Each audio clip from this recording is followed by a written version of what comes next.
কৃষ্ণ। সকল মহাজন তারস্বরে একটাই কথা বলে গেছেন সবাই, যে দুঃখালয়ম অশাশ্বতম। এই যে জগৎটা আমরা পড়ে আছি, যেখানে মায়ার জগৎ, এ পুরোটাই দুঃখ দুঃখ দুঃখ দুঃখ। সামান্য কণ একটুখানি মায়ার চক্করে পড়ে চকমক, হীরা জহরত উনি মাণিক্য যেরকম দেখলেই আমরা চকচক করে, সেরকম এই মায়ার জগতে খেলনা দেখে আমরা লুব্ধ হই, ভাবি সুখ আছে, কিন্তু সুখ না, পরিণামে ওটাই দুঃখ দেবে। যেটাকে এখন ভালো ভেবে কাছে তুলে নিচ্ছি,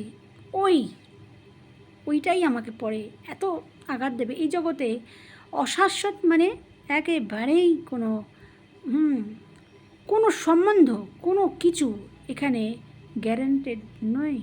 কোনো গ্যারান্টি নেই কিছুর, মানুষের গ্যারান্টি নেই, সম্বন্ধের গ্যারান্টি নেই, কোনো জিনিসের গ্যারান্টি নেই। একটা জিনিস আনলাম আদর করে, খুব আনন্দ, তখনকার মতো আনন্দের পরিণামে দেখছি যে এসে সেটায় কোনো বিপদ ঘটালো বা দুর্ভোগ। তাই দুঃখালয়ম অশাশ্বতম। তাই এখানে আমরা যদি কিছু নিজ অর্জিত কিছু থাকে, তাহলে তার মধ্যে যদি এক কণ আমরা গুরু গোবিন্দের চরণে না দিই, তাহলে আমাদের চরম দুর্গতি হবেই হবে। যাদের আমি বিশ্বাস করব, যে মানুষগুলোকে আমি বিশ্বাস করব, এদের সব দিয়ে দিই, সবই করে দিই, তারাই আমাকে দুঃখ দেবেই দেবে।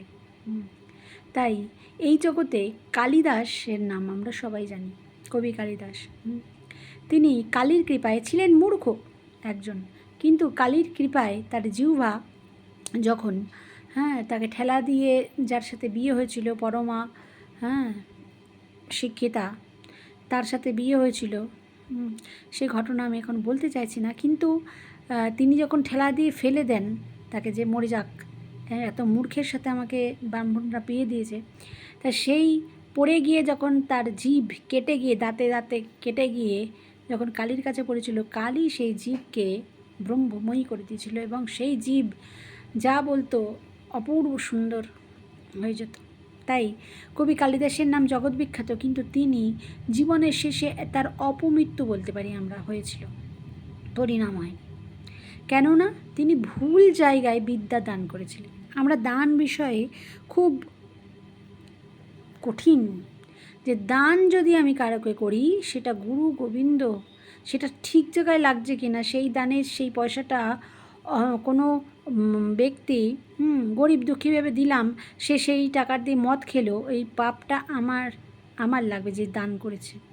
তাই যাকে দান করছি, সে সেই টাকাটা দিয়ে কি করছে, নিজের দেহের ইসেতে লাগাচ্ছে না, নিজের সুখের লাগাচ্ছে না, নিজের মত্ততায় লাগাচ্ছে না, ভগবানের চরণেই নিবেদন করছে, সেইটা আমাদের দেখা কর্তব্য।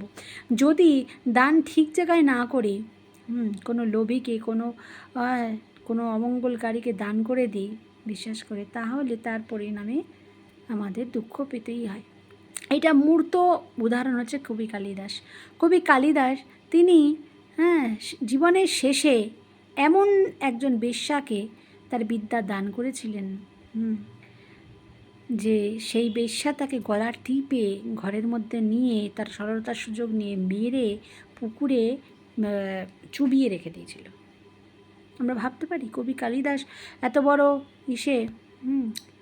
আর তিনি আরেকটি ভুল করেছিলেন, যে মায়ের যখন রূপ বর্ণনা করতে গেছিলেন, তিনি তার মায়ের জঙ্ঘার মধ্যে যে তিল আছে সেইটা বর্ণনা করে ফেলেছিলেন। তার জন্য তার যত নাম ছিল সব চলে যায়, এবং রাজার থেকেও তিনি বিতাড়িত হন, এবং একা বহু তার লেখনী সব বন্ধ হয়ে যায়। কিন্তু পরে যখন ওই রাজা তাকে খোঁজার জন্য একটি লেখনী লেখে এবং সেটা টাঙিয়ে দেয়, যে কমলের মধ্যে কমল কি করে ফোটে, কমলের মধ্যে আবার দুটি কমল কি করে ফোটে, সেটা কোথায় আছে, সেইটার দ্বিতীয় লাইন যখন কবি কালিদাসের চোখে পড়ে এবং বেশ্যা সেটা টাঙায়, তখন ওই বেশ্যাই কিন্তু উত্তরটা জেনে নিয়ে তারপরে তিনি, তাই মহাজন যখন দেখলেন যে কবি কালিদাসের এরকম কেন মৃত্যু হলো, এত ভালো, কালীর কৃপাপ্রাপ্ত, কালী তো ক্ষমা করে দিয়েছিল তাকে, কিন্তু তিনি কেন এত কষ্ট, তখন বললেন বিদ্যা তিনি যেটা পেয়েছিলেন, ব্রহ্মময় বিদ্যা, সেটা তিনি অপাত্রে দান করেছেন,